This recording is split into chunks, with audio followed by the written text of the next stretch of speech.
Good morning everyone. Welcome to PW only IAS. दोस्तों, अगर हम बात करें आज के द हिंदू फ्रंट पेज की, तो आपको यहाँ पे जम्मू से एक काफ़ी दुखद खबर देखने को मिल रही है। दरअसल में आज के समय जम्मू पर एक बहुत बड़ा संकट आया हुआ है। वो ये है कि काफ़ी दिनों से बहुत हैवी रेन्स यहाँ देखने को मिल रही हैं, साथ ही साथ लैंडस्लाइड्स भी हैं। बहुत सारी सोशल मीडिया के ऊपर ऐसी पिक्चर्स, ऐसी वीडियोस हमारे सामने हैं, जहाँ देखने को मिल रहा है कि बहुत सारी बिल्डिंग्स, बहुत सारे घर तबाह हो गए हैं वहाँ पे। एंड साथ ही साथ अगर हम बात करें, तो 13 लोगों की भी यहाँ पे डेथ हुई है, जिनमें 9 श्रद्धालु आपको देखने को मिल जाएँगे। दरअसल में ये जो श्रद्धालु थे, ये वैष्णो देवी रूट के ऊपर थे, वहाँ पे लैंडस्लाइड आई, जिस वजह से इनकी यहाँ पे हमें डेथ होती हुई देखने को मिल रही है। तो दोस्तों, उम्मीद यही है कि ये जो संकट अभी यहाँ पे है, बहुत ज़्यादा बारिश का जो प्रकोप आपको देखने को मिल रहा है, बहुत जल्दी यहाँ पर हम इससे निपट पाएँगे। इसके अलावा दोस्तों, जो दूसरा मुद्दा है ना यहाँ पे, वो सुप्रीम कोर्ट के रिगार्डिंग है। दरअसल में आप लोग जानते होंगे कि कुछ महीने पहले अप्रैल में सुप्रीम कोर्ट ने यहाँ पर एक वर्डिक्ट दिया था, जिसमें बात करी थी एक टाइमलाइन फिक्स करने की on governor and president bills के रिगार्डिंग।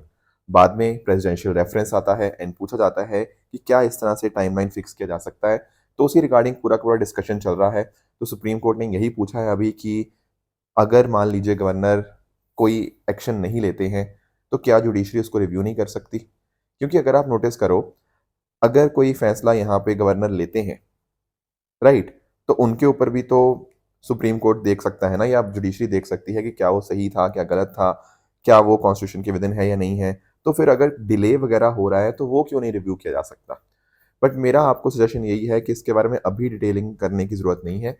एक बार सुप्रीम कोर्ट का फाइनल फैसला आ जाता है, क्या टाइमलाइन हो सकती है, नहीं हो सकती, जो भी फाइनल जजमेंट होगा, वो हमारे लिए यहाँ पे इम्पोर्टेंट रहेगा। ये हर एक छोटी-छोटी न्यूज़ हमारे लिए इम्पोर्टेंट नहीं रहती है। When the complete decision will be there, वो चीज़ हमें यहाँ पे यूपीएससी एग्ज़ाम के लिए रिलेवेंट बन जाएगी। दोस्तों, डेट है आज की 27 अगस्त 2025 एंड आप सभी का स्वागत है आज के प्रीलिम बूस्टर न्यूज़ डिस्कशन में। स्टार्ट करने से पहले मैं आप सबको बता दूं कि दोस्तों, हमारी टीम के द्वारा 31 ईयर पीवाई की बुक लॉन्च करी गई है। अब इस बुक के इंपॉर्टेंट फीचर्स अगर आप नोटिस करो, तो पिछले 31 साल के पीवाई क्यूज तो आपको देखने को मिलेंगे ही, एंड हर एक ऑप्शन की यहाँ पर एक्सप्लेनेशन आपको देखने को मिल जाएगी। यानी कि कोई ऑप्शन पूछा गया, कोई क्या सही आंसर है, कोई गलत है, क्यों गलत है, वो पूरे के पूरे जो लॉजिक है ना, वो हर एक क्वेश्चन के पीछे यहाँ पे दिए हुए हैं। साथ ही साथ अच्छे-अच्छे मैप्स, डायग्राम्स के माध्यम से आपको उसका आंसर समझाने की कोशिश करी गई है। इसके साथ में ही हर क्वेश्चन में हमने यहाँ पे जहाँ-जहाँ पॉसिबल है, वहाँ सुपर हिंट देने की कोशिश करी है कि अगर मान लीजिए किसी ऑप्शन के बारे में या क्वेश्चन के बारे में आपको कम जानकारी भी है, बट स्टिल कई बार ऐसा होता है कि आप थोड़ा लॉजिक लगा के वहाँ अपने आंसर तक पहुँच सकते हो। तो वो सारी चीज़ें आपको यहाँ इस बुक में देखने को मिल जाएँगी। तो दोस्तों, ये जो बुक है, इसको आप अमेज़न से, फ्लिपकार्ट से या पीडब्ल्यू स्टोर से एक्सेस कर सकते हैं। चलिए स्टार्ट करते हैं। एंड अगर आपको इस सेशन की पीडीएफ चाहिए, तो वो मेरे Telegram channel Rishabh Sharma sir PW से यहाँ पे मिल जाएगी। पहला दोस्तों जो हमें टॉपिक डिस्कस करना है, that is commemoration of national icons. दरअसल में 3 हाई लेवल कमेटीज बनाई गई हैं, जिनको हमारे प्रधानमंत्री जी चेयर करेंगे। इसका रीज़न ये है कि आज मतलब इस साल हम लोग सेलिब्रेट कर रहे हैं सरदार वल्लभ भाई पटेल जी की 150th birth anniversary, Birsa Munda ji की 150th birth anniversary and 100th anniversary of Atal Bihari Vajpayee. तो तीनों के बारे में हमें थोड़ी सी अंडरस्टैंडिंग करनी होगी। दोस्तों, जब हम बात करते हैं ना बिरसा मुंडा जी की, तो इनको यहाँ पे भगवान का दर्जा दिया जाता है बाय द आदिवासीज। आप लोगों ने पढ़ा होगा अपनी मॉडर्न हिस्ट्री बुक्स के अंदर कि 1875 के अंदर इनका यहाँ पे जन्म होता है इन झारखंड, राइट। एंड इनका जो जन्म हुआ था वो 15 नवंबर को हुआ था। एंड इसी पर्टिकुलर डे को आज के दिन हम जनजातीय गौरव दिवस के रूप में यहाँ पे सेलिब्रेट करते हैं। एंड दरअसल में ये पढ़े तो मिशन स्कूल्स के अंदर थे, पर कॉलोनियल कल्चर को इन्होंने पूरी तरह से रिजेक्ट किया एंड जो ट्राइबल ट्रेडिशंस थे उनको यहाँ पे रिवाइव करने की कोशिश करी। दरअसल में इनको जाना जाता है उलगुलान रिवोल्ट, या जिसको हम लोग मुंडा रिवोल्ट के नाम से भी जानते हैं, राइट। 1899-1900 के बीच में आपका ये रिवोल्ट देखने को मिला, जहां पर उनका जो ओप्रेसिव जो जमींदारी सिस्टम था, ब्रिटिशर्स जो एक्सप्लॉयटेशन कर रहे थे, उसको यहाँ पर इन्होंने रोकने की यहाँ पे कोशिश करी। और इन्होंने बात करी किस चीज़ की? मुंडा राज की। यानी कि जो ट्राइबल है ना, उनका हक होना चाहिए उनकी ज़मीन और उनके फॉरेस्ट के ऊपर। साथ ही साथ इनको यहाँ पे धरती आबा, ठीक है, या भगवान के नाम से भी, मतलब इनको भगवान का दर्जा दिया जाता है by the tribal leaders. And साथ ही साथ अगर हम बात करेंगे तो लैंड राइट्स के ऊपर इनका फोकस रहा, एंड इनके एफर्ट्स की वजह से ही 1908 के अंदर छोटा नागपुर टेनेंसी एक्ट बाद में देखने को मिलता है। तो ट्राइबल्स के अंदर एक तरह से कल्चर को रिवाइव करना, स्पिरिचुअल अवेकनिंग लेकर आना, इनका कंट्रीब्यूशन बहुत ज़्यादा रहा। बाद में आप नोटिस करते हो कि 25 साल की एज के अंदर इनकी यहाँ पे रांची जेल के अंदर यहाँ पे इनकी डेथ हो जाती है। तो ये बिरसा मुंडा जी का कंट्रीब्यूशन था। 24-25 साल की उम्र के अंदर ही इन्होंने इतना ज़्यादा यहाँ पे ब्रिटिशर्स को हिला के रख दिया था। इसके साथ ही दोस्तों हम इस साल सेलिब्रेट करेंगे सरदार वल्लभ भाई पटेल जी की भी 150th बर्थ एनिवर्सरी। आप लोग जानते होंगे कि सरदार वल्लभ भाई पटेल जी को हम लोग आयरन मैन ऑफ इंडिया के नाम से भी जानते हैं। दरअसल में भारत को यूनिफाई करने के अंदर इनका बहुत बहुत इंपॉर्टेंट रोल रहा। जब 560 से भी ज़्यादा जो प्रिंसली स्टेट्स को यूनिफाई करने की एक बहुत मेहनत चैलेंज था हमारे सामने, वो यहाँ पे सक्सेसफुली सरदार पटेल जी ने यहाँ पे किया। इनका जन्म 31 अक्टूबर 1875 को हुआ था, एंड इसी पर्टिकुलर डे को हम लोग यूनिटी डे या नेशनल यूनिटी डे के रूप में भी हम यहाँ पे सेलिब्रेट करते हैं। इनका जन्म गुजरात में हुआ था। लॉ इन्होंने पढ़ा इंग्लैंड से, एक बहुत सक्सेसफुल बैरिस्टर बने, बट उसके बाद इन्होंने फ्रीडम स्ट्रगल को यहाँ पे ज्वाइन किया। इनके कंट्रीब्यूशन की दोस्तों बात करें ना, तो 1918 का बहुत ही फेमस खेड़ा सत्याग्रह देखने को मिलता है। इसमें गांधी जी ने भी इनको काफ़ी हेल्प की, बट नोटिस करोगे आप कि फेमाइन आ चुका था गुजरात खेड़ा जगह में, एंड वहाँ पर पीजेंट्स को इन्होंने लीड किया, क्योंकि सरकार वहाँ पे बहुत ज़्यादा टैक्सेस लगा रही थी कि आपका वहाँ पे फेमाइन आ रखा है, किसानों की फसल खराब हो रखी है, तब भी टैक्सेशन लग रहा है, राइट। तो उसमें इनका रोल रहा। इसके अलावा 1928 का बहुत ही फेमस बारडोली सत्याग्रह आपको देखने को मिल जाएगा। यहाँ पर भी इन्होंने फार्मर असिस्टेंस को ऑर्गेनाइज करवाया, एंड वहाँ की जो महिलाएं थी ना बारडोली की, उन्होंने ही यहाँ पे इनको सरदार का टाइटल जो है वो दिया था। इसके अलावा अगर हम बात करें तो कराची सेशन 1931 में ये इंडियन नेशनल कांग्रेस के प्रेसिडेंट के तौर पे भी इन्होंने काम मतलब सर्व किया।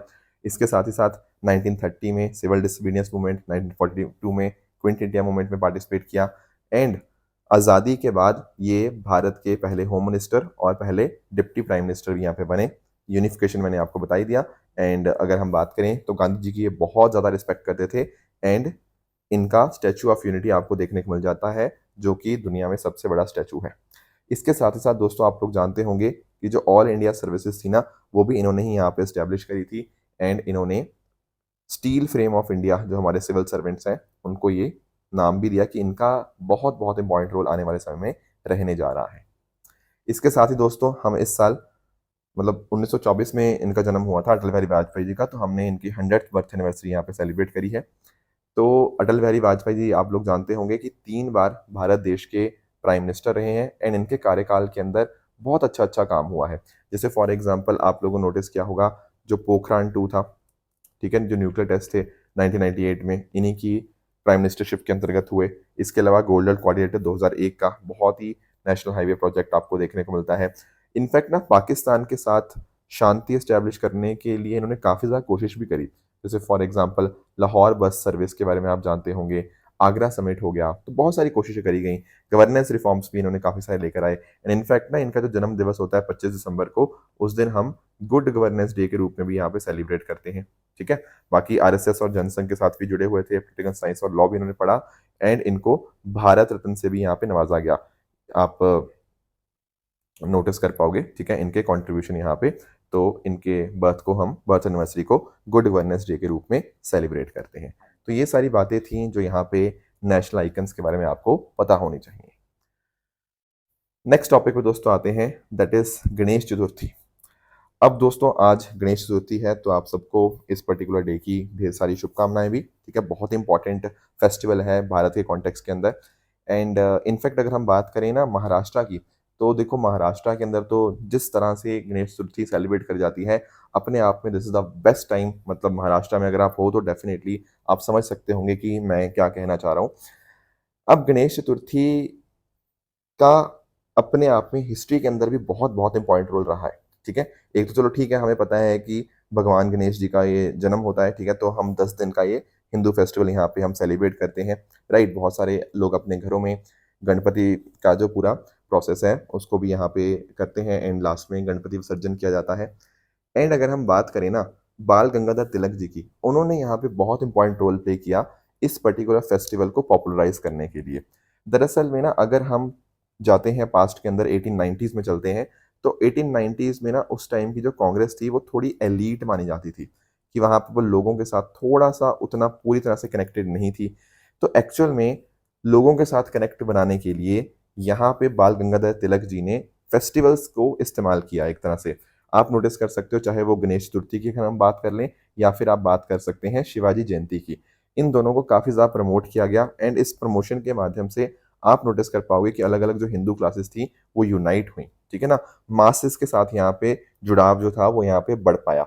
एक यूनाइटेड रिलीजन का जो एक कॉन्सेप्ट था वो यहाँ पर लेकर आए बाल गंगाधर तिलक जी एंड साथ ही साथ उनके जो न्यूज़पेपर थे, केसरी जो मराठी लैंग्वेज में था और महारत्ता जो आपका इंग्लिश में था, उन्होंने वहाँ पे कॉलोनियल पॉलिसीज़ को क्रिटिसाइज़ किया और कल्चरल रिवाइवल की तरफ यहाँ पे काम किया, ठीक है ना?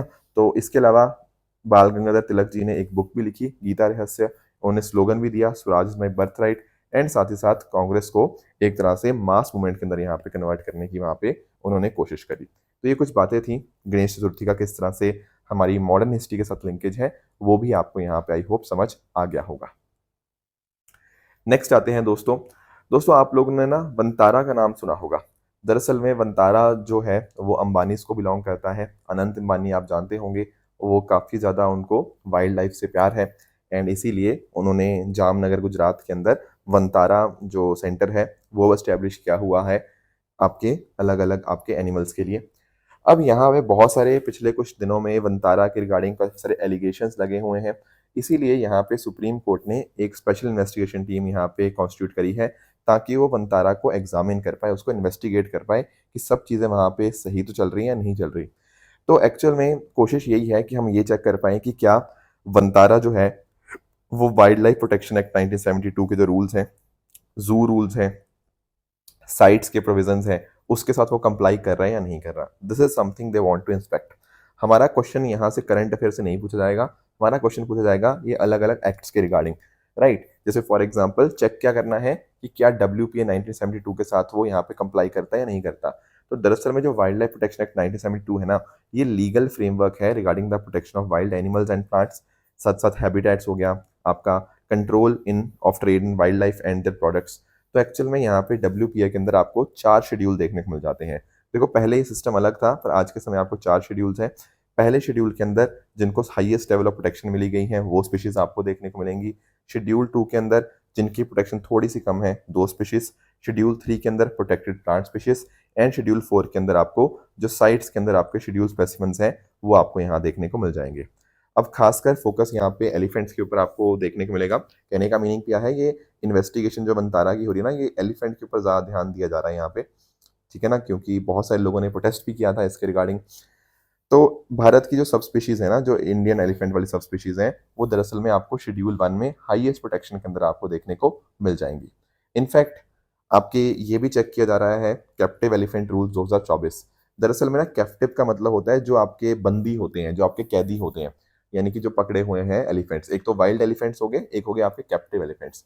थोड़ा-सा यहाँ समझना, जो WPA 1972 था ना, उसमें वाइल्ड लाइफ में ट्रेड प्रोहिबिटेड थी, दोनों के दोनों वाइल्ड और कैप्टिव एलिफेंट्स के अंदर।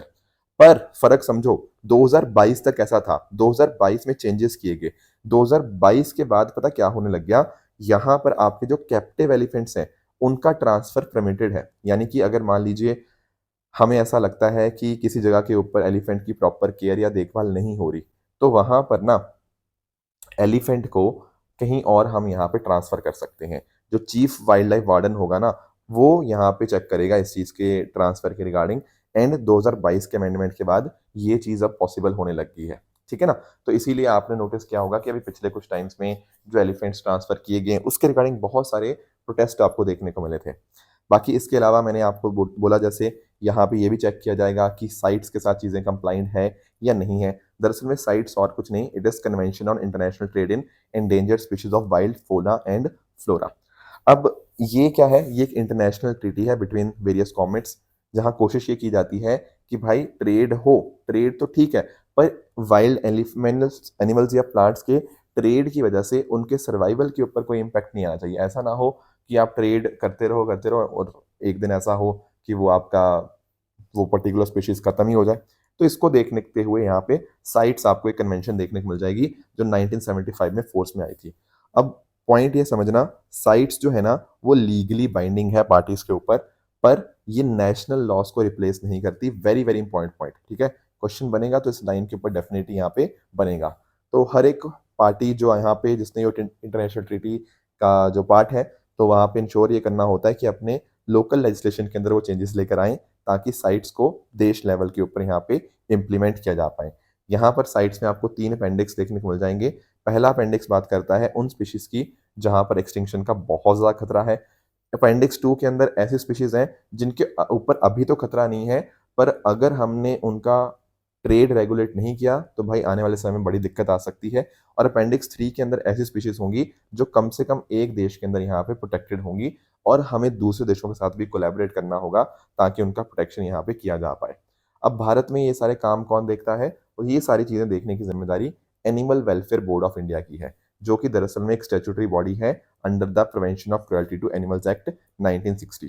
श्रीमती रुक्मणी देवी अरुंडेल, ठीक है, बहुत बहुत इंपॉर्टेंट नाम है इस पर्टिकुलर सेक्टर के अंदर। अच्छा, आप लोग मुझे बताओगे कि श्रीमती रुक्मणी देवी अरुंडेल जी का एक और बहुत बड़ा कॉन्ट्रीब्यूशन है अपार्ट फ्रॉम वाइल्ड लाइफ, वो आप मुझे कमेंट्स में बताओगे।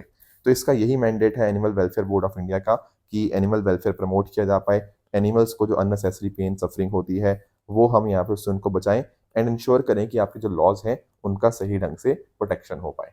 ये सारा मुद्दा दरअसल में वंतारा का एलिफेंट के कॉन्टेक्स्ट में ही आया था। एंड आप लोग जानते होंगे कि जब हम बात करते हैं एलिफेंट्स के IUCN स्टेटस की, जो भारत के कॉन्टेक्स्ट में है, वो आपको यहाँ पे उनका IUCN स्टेटस आपको एंडेंजर्ड देखने को मिल जाएगा, ठीक है। ये आपके एशियन एलिफेंट की ही आपको एक स्पीशीज देखने को मिलती है। एंड कर्नाटका में सबसे ज़्यादा पॉपुलेशन है इनकी, followed by Assam. And project elephant हमने 1992 में लॉन्च किया था। एक बड़ी इंटरेस्टिंग बात यह है कि जो आपका जो ग्रुप होता है, जो हर्ड होता है एलिफेंट्स का, उसको एक महिला एलिफेंट यहाँ पे लीड करती हैं। एंड इनका मैमल के अंदर सबसे ज़्यादा लंबा जेस्टेशन पीरियड 22 महीने का जेस्टेशन पीरियड आपको यहाँ पे देखने को मिल जाता है। बाकी ये dry thorn forest, moist and dry deciduous forest, tropical evergreen, semi green forest यहाँ पे ऑक्यूपाई करती हैं। तो ये कुछ बातें हैं इंडियन एलिफेंट के बारे में, ठीक है ना। देखो, मुद्दा एक्चुअली पता क्या होता है, करंट अफेयर्स का जरूर होता है पर उससे क्वेश्चन आने की संभावना कम रहती है। अब फर्क आपको यहीं पे समझना होगा। कई लोग न्यूज़पेपर पढ़ते रहते हैं, वो पढ़ लेंगे कि वंतारा में इसने इसको ऐसा बोला, उसने इसको ऐसा बोला। भाई वो चीज़ नहीं पूछी जाएगी, उसके साथ रिलेटेड जो टॉपिक्स हैं कि हाँ animal Welfare Board of India क्या है, ऑल दोज थिंग्स, वो हमें यहाँ पे डिस्कस करनी होती है। तो प्लीज़ आप ये अंडरस्टैंड करो कि करंट और स्टैटिक का जो ब्रिज है ना, वो आपको कैच करना ज़रूरी है, वरना मसालेदार न्यूज़ थोड़ी आपसे पूछी जाएंगी, ठीक है ना। तो ये बातें थोड़ा क्लियर रखिएगा। नेक्स्ट आते हैं अपने अगले टॉपिक पे, that is India partners with World food Programme to fight global hunger. देखो, मैं आपको एक इंटरेस्टिंग चीज बताता हूँ। आज से ना आप रफली 60 साल पीछे चले जाओ, अगर हम बात करें 1960s के आसपास की, राइट।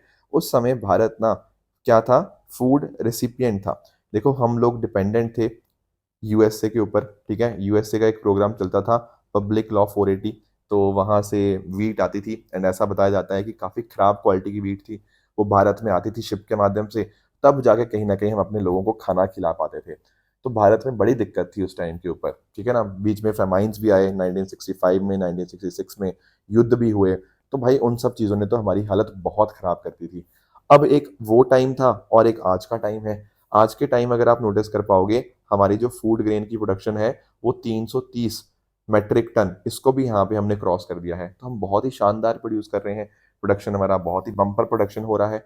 एंड साथ ही साथ अब तो हम यहाँ पे दुनिया को फूड डोनेट करने लगे हैं। तो क्लियर भारत का जो शिफ्ट है ना, आपको इस सेक्टर में आपको देखने को मिलेगा, ठीक है। अब आप लोग जानते होंगे दोस्तों कि दुनिया में ना काफी सारी जगह के ऊपर फूड क्राइसिस चल रहा है।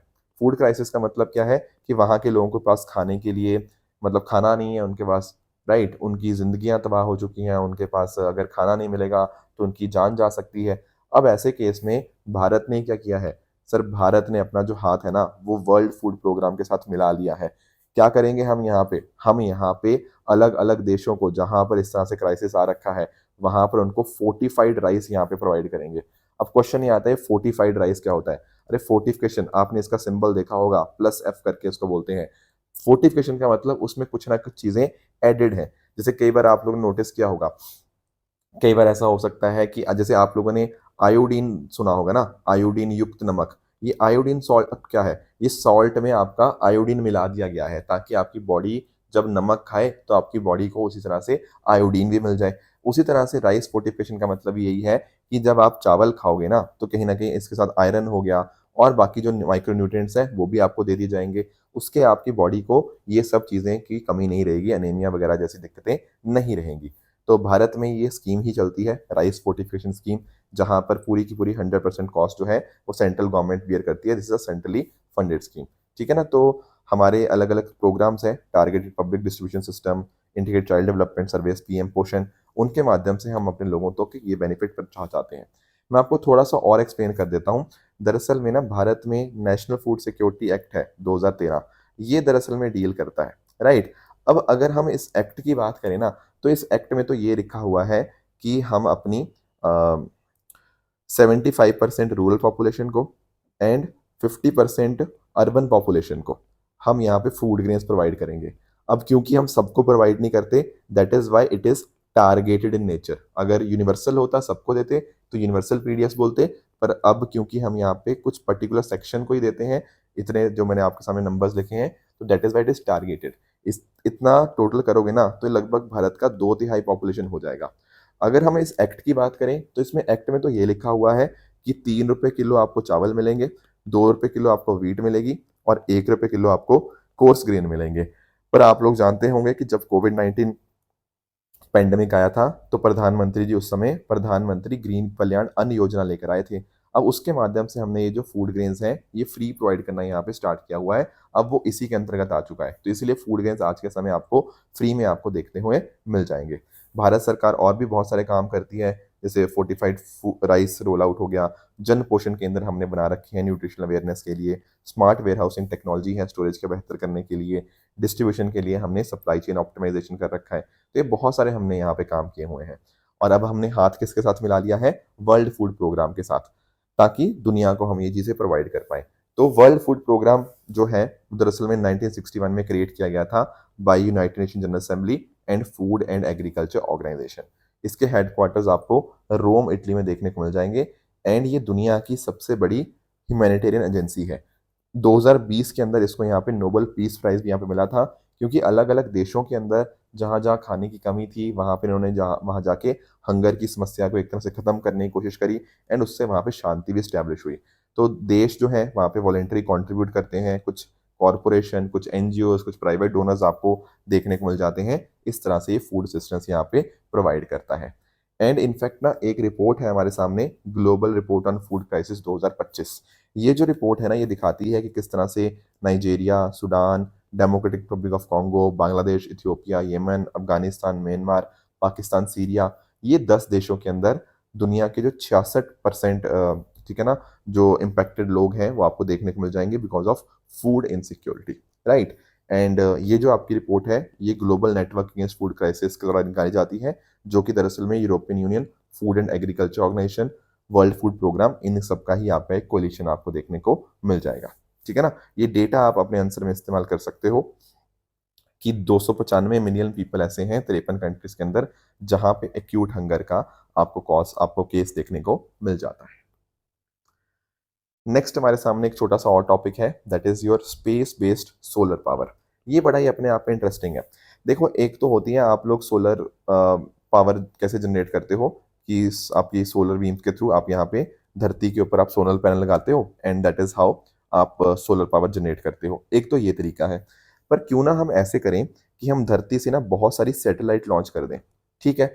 वो सैटेलाइट कहाँ लॉन्च करी जाएँगी? जियो स्टेशनरी ऑर्बिट के अंदर। अब वो जो सैटेलाइट लॉन्च करेगी ना, उनके ऊपर हमने सोलर पैनल लगा दिए। कहने का मतलब सनलाइट धरती पे नहीं आएँगी, सनलाइट आपकी सीधा हमने सैटेलाइट ऊपर पहुँचा दी, जियो स्टेशनरी ऑर्बिट के अंदर, वहाँ पर सनलाइट आएँगी। उस सैटेलाइट के ऊपर हमने यहाँ पे सोलर पैनल लगा रखा है, तो वो वहाँ पे वो जो सोलर पैनल होंगे, वो वहाँ पे सनलाइट को कलेक्ट करते रहेंगे। और इंटरेस्टिंग बात पता क्या है? धरती पे तो हमें दिक्कत बड़ी आती है, जैसे फॉर एग्ज़ाम्पल रात के समय समस्या आ जाती है या वेदर बदल जाता है तो समस्या आ जाती है। पर ये जो आपकी सैटेलाइट है, ये तो ऊपर लगी हुई है, तो वहाँ तो क्या होगा, अनइंटरप्टेड सनलाइट आपकी आती रहेगी, 24 घंटे आती रहेगी, कैसा मर्ज़ी वेदर हो, वहाँ सनलाइट आती रहेगी। फिर जो भी आपकी एनर्जी वहाँ पे हुई तो उसको आप धरती पे ट्रांसमिट कर दोगे as microwave beam and accordingly उस एनर्जी को हम यहाँ पे इलेक्ट्रिसिटी के अंदर कन्वर्ट कर लेंगे।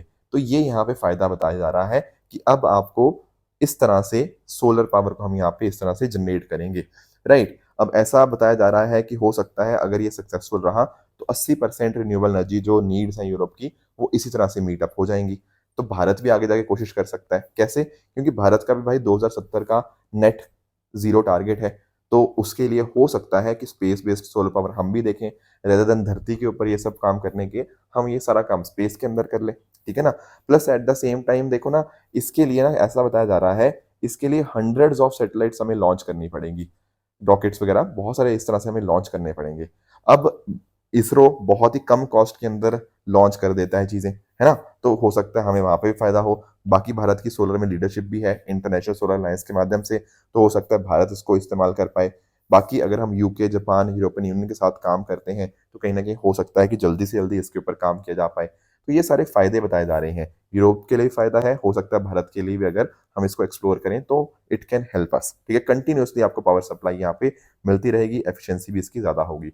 पर काफी सारे लोग इसके अलग अलग तरह के चैलेंजेस भी गिनाते हैं, जैसे फॉर एग्जाम्पल रॉकेट लॉन्च बहुत सारे करने पड़ेंगे। भाई इतने सारे रॉकेट लॉन्च करोगे, इतनी सारी सैटेलाइट्स कर दोगे तो कल को डेब्री वगैरह का कौन देखेगा वहां पे, है ना। तो वो सारा रिस्क हो सकता है, सिक्योरिटी का खतरा हो सकता है, इतना सारे आपके वहां पे हो जाएंगे तो बहुत सारी इंटरप्शन हो सकती हैं ट्रांसमिशन के रिगार्डिंग, ठीक है ना। हो सकता है बहुत सारा महंगा हो, हमने कोशिश तो करेंगे उसको ऊपर पहुंचाने की, पर उससे खर्चा हो सकता है बहुत ज़्यादा महंगा हो जाए, and that is why renewable energy को लोग शायद अडॉप्ट ना करें।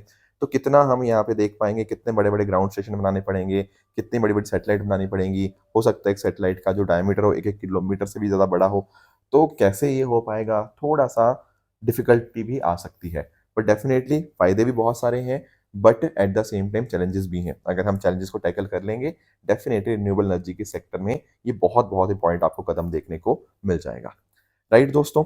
तो ये थी हमारी आज की डिस्कशन। ये आपके सामने कुछ ट्रू एंड फॉल्स स्टेटमेंट्स हैं, इनको आप पढ़िएगा, बताइएगा इनमें से कौन सा सही है, कौन सा गलत है।